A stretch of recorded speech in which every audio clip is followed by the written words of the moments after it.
নমস্কাৰ বন্ধুসকল, আজি আপোনালোকক জনাবলৈ ওলাইছোঁ এটা নতুন কথা। কথাটো হৈছে বেদব্যাসৰ দ্বাৰা ৰচনা কৰা মহাভাৰত কোনে লিখিছিল। বন্ধুসকল, আশা কৰোঁ আপোনালোক কুশলে আছে, ভালে আছে। প্ৰথমবাৰ মোৰ চেনেলটোলৈ আহিছে যদি চেনেলটো আপোনালোকে ছাবস্ক্ৰাইব কৰি ল'ব আৰু লগৰ বন্ধু বান্ধৱীসকললৈ শ্বেয়াৰ কৰি দিব। হিন্দু ধৰ্মত ভগৱান শ্ৰী গণেশক বিঘ্নিহৰ্তা আৰু প্ৰথম পূজা দেৱৰূপে জনা যায়। ভগৱান শ্ৰী গণেশৰ বহু পৌৰাণিক কথা পোৱা যায়। এক কথা হৈছে বেদব্যাসৰ দ্বাৰা কোৱা মহাভাৰত শ্ৰী গণেশে লিপিবদ্ধ কৰিছিল। পৌৰাণিক কথা অনুসৰি এবাৰ বেদব্যাসে হিমালয়ত ধ্যান কৰি আছিল।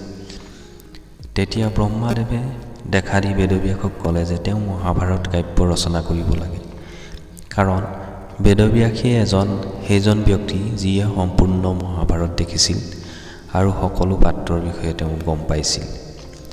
সেইবাবে মহাভাৰত কাব্য ৰচনাৰ বাবে ব্ৰহ্মাদেৱে বেদব্যাসক নিৰ্বাচন কৰিছিল।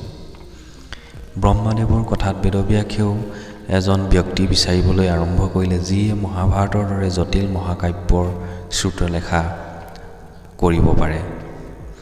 এই কথাৰ সমাধানৰ বাবে বেদব্যাসে ব্ৰহ্মাদেৱৰ ওচৰলৈ গ'ল। তেতিয়া ব্ৰহ্মাদেৱে বেদব্যাসৰ মহাভাৰত কাব্য ৰচনাৰ লেখাৰ বাবে শ্ৰী গণেশৰ কথা ক'লে, কাৰণ শ্ৰী গণেশৰ লিখনি সুন্দৰ আৰু অতি তীব্ৰ আছিল। যেতিয়া বেদব্যাসে ভগৱান শ্ৰী গণেশৰ ওচৰলৈ মহাভাৰত কাব্য লেখাৰ প্ৰস্তাৱ লৈ গ'ল, তেতিয়া শ্ৰী গণেশে বেদব্যাসক মহাভাৰত কাব্য লেখাৰ কিছু চৰ্ত মানি ল'বলৈ ক'লে। ভগৱান শ্ৰী গণেশে ক'লে যে তেওঁ মহাভাৰতৰ মহাকাব্য তেতিয়াহে লিখিব যেতিয়া বেদব্যাসে তেওঁক অকণমানো ৰৈ নোযোৱাকৈ মহাভাৰতৰ গোটেই সম্পূৰ্ণ কথা কৈ যাব পাৰিব। যদি বেদব্যাসে মহাভাৰতৰ কথা শুনাওঁতে মাজতে ৰৈ যায় বা থোটা মোজা লাগে, তেতিয়া শ্ৰী গণেশে মহাভাৰতৰ কাব্য লেখা বন্ধ কৰি দিব বা তেওঁ নেলেখে বুলি ক'লে। বেদব্যাসে শ্ৰী গণেশৰ এই চৰ্ত মানি ল'লে আৰু তেতিয়া বেদব্যাসেও শ্ৰী গণেশৰ সন্মুখত এক চৰ্ত ৰাখিলে যে শ্ৰী গণেশে বেদব্যাসৰ শ্লোকক সম্পূৰ্ণৰূপে বুজি পোৱাৰ পিছতহে সম্পূৰ্ণ ৰূপত তেওঁ বুজি পাব লাগিব, তেতিয়াহে তেওঁ লিখিব পাৰিব। শ্ৰী গণেশেও বেদব্যাসৰ এই চৰ্ত মানি ল'লে আৰু মহাভাৰত কাব্য লিখিবলৈ দুয়োজনে আৰম্ভ কৰিলে। ভগৱান শ্ৰী গণেশে অধিক গতিবিধিৰে মহাভাৰত কাব্য লেখা সম্পূৰ্ণ কৰিলে। শ্ৰী গণেশৰ লিখাৰ গতিবিধি ইমানেই তীব্ৰ আছিল যে বেদব্যাসে কৈ ভাগৰি পৰিছিল।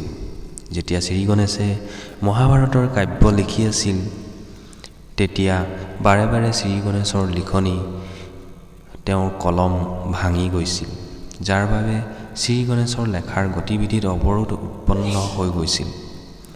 তেতিয়া শ্ৰী গণেশে নিজৰ এটা দাঁত ভাঙি তেওঁৰ লেখাৰ কলম কৰি লৈছিল, যাতে মহাভাৰতৰ কাব্য লিপিবদ্ধ কৰা কাৰ্য সুচাৰুৰূপে সম্পন্ন হয়।